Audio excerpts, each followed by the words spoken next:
Vi skal trylle.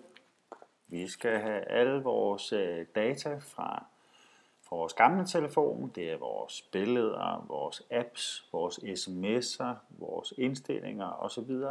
fra den her telefon over i den nye telefon. Og nu har jeg slukket og lukket for den her, så jeg bruger lige min egen telefon for at vise jer, hvordan man gør. Principperne er faktisk det samme.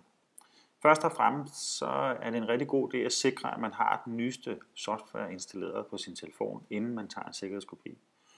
Det finder I ud af ved at finde jeres knap, der hedder indstillinger, og gå ind i den. Og så er vi på jagt efter den, der hedder generelt. Og inde under generelt er der en, der hedder softwareopdatering. Under softwareopdatering, når I klikker på den, så vil telefonen fortælle jer, om I har den nyeste software. Har I ikke det, så vil der være et link til, at man kan hente den nye, og det gør I så. Det tager noget tid. Den skal være på trådløst netværk, og I skal have et kabel i, sådan så at den har strøm til for at gennemføre sådan en opdatering. Og den slukker undervejs og sådan noget. Og til sidst så er den færdig, så vil I kunne gå derind igen under softwareopdatering, og så vil den sige, at nu er den Azure, og så er I klar til at kunne tage en sikkerhedskopi. For at tage en sikkerhedskopi, så er vi inde i indstillinger igen, og denne her gang er vi på jagt efter den, der hedder iCloud. iCloud er det sted, hvor vores sikkerhedskopi den bliver gemt. I skal sikre jer, at sikkerhedskopi hernede mod bunden der, den er sat til. Der står til hos mig. Hvis ikke den er sat til, så kan I tænde den her. Hvis den er sat til, så vil I også kunne se, hvornår systemet sidst har taget en kopi. I det her tilfælde, der har den taget en i går kl. 22.51. Det kan være, at det er fint nok, og det er den sikkerhedskopi, jeg vil bruge.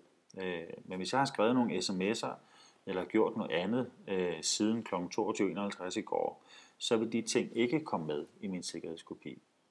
Så det kan være en god idé at tage en sikkerhedskopi nu. Men inden vi gør det, så vil det også være meget rart lige at tjekke, hvad er det egentlig, der bliver gemt i vores sikkerhedskopi. Hvor meget vil vi gerne have med over i vores nye telefon. Så hvis vi lige går et klik tilbage, og drøner op på den, der hedder lagringsplads. Fordi herinde, der kan vi faktisk se, hvad det er, der bliver gemt i sikkerhedskopien. Vi klikker på lagringsplads igen, og her kommer der så en oversigt over, hvad det er, der ligger ude i skyen. Vi har 5 GB at gøre godt med, og nogle ting, det er forskellige apps her, der gemmer forskellige ting ud derude. Men i mit tilfælde kan vi se, at det, der fylder rigtig meget, det er sikkerhedskopierne. Jeg har en af iPad'en og en af iPhone'en. Jeg kan frigøre noget plads ved for eksempel at slette den af iPad'en, hvis jeg tænker, at det er ikke en sikkerhedskopi, jeg har brug for lige nu, så den kunne jeg bare slette. Så vil jeg på den måde frigøre noget plads. Hvis jeg går ind på min iPhone, så vil jeg kunne se, at den fylder 3,1 GB, og der står også, at næste gang jeg tager en sikkerhedskopi, så vil den fylde 3,1 GB. Den lægger ikke en ny oveni, så den sletter den gamle og opdaterer den. Men det kan jo godt være, at vi er interesseret i faktisk at lige se, hvad er det egentlig, vi gerne vil have med over.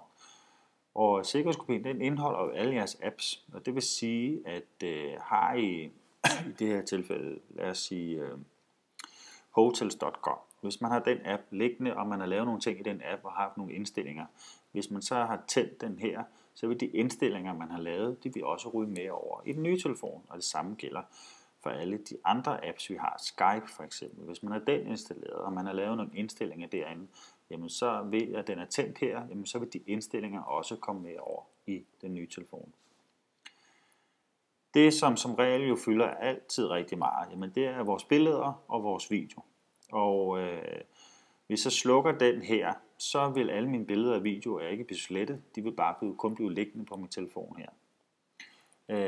Hvis jeg gerne vil have dem med over på den nye telefon, jamen så skal jeg sørge for, at den er tændt, og så vil de alle sammen ryge med over. Men det er jo også noget af det, der fylder.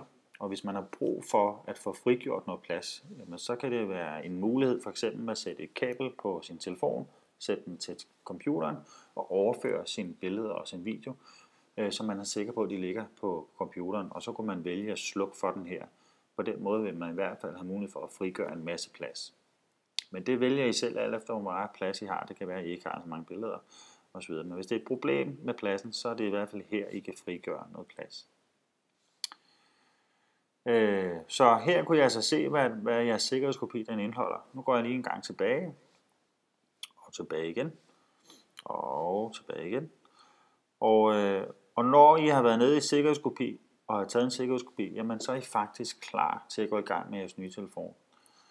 Så lukker I den her telefon ned, I tager jeres SIM-kort ud, og I skal jo så have klippet det.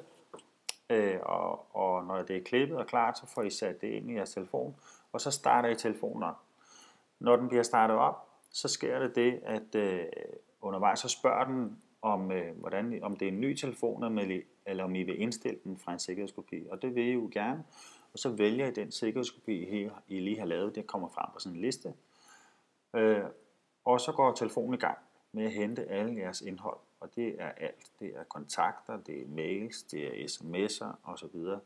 Og alle appsene, den måde de ligger på skrivebordet, er også det samme.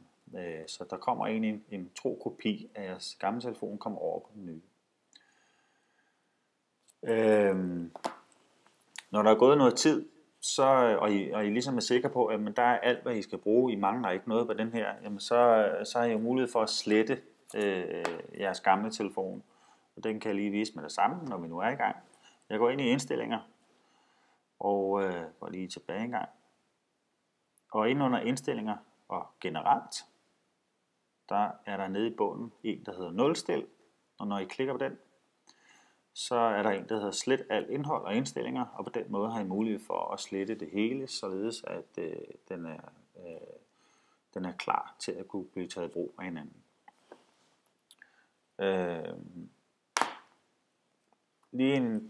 Der er nogle ting, der er forskellige fra den her fra den anden, men det er noget af det første, I lægger mærke til, det er, at hjem-knappen her, det er en fingertryksaflæser. Og i starten har I mulighed for, at i stedet for at skal taste en kode hver gang I åbner telefonen, eller altså lige så vel som her, når jeg klikker på den her, jamen, så kan jeg holde fingeren inde, og på den måde have mulighed for at starte min telefon.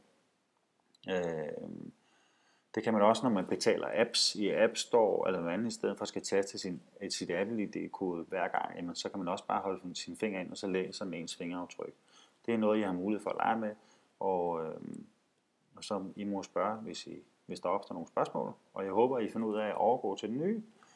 Og så vil jeg sige til jer, at I skal passe på, fordi den er noget større at have i hånden, og det vil sige, at der er så større risiko for, at vi får tabt den, og de er rigtig dyre at skifte skærm på, og jeg ved ikke, om der er taget beslutning om vi skal have panserglas på eller ej, men det ville have været en rigtig god idé, i hvert fald hvis vi skulle, fordi jeg tror, de koster 2.500 at skifte skærm på lige nu. Og et panserglas, det koster 199, hvis man betaler fuld pris. Det var lige en lille fodnote. Kan I have det godt? Vi ses.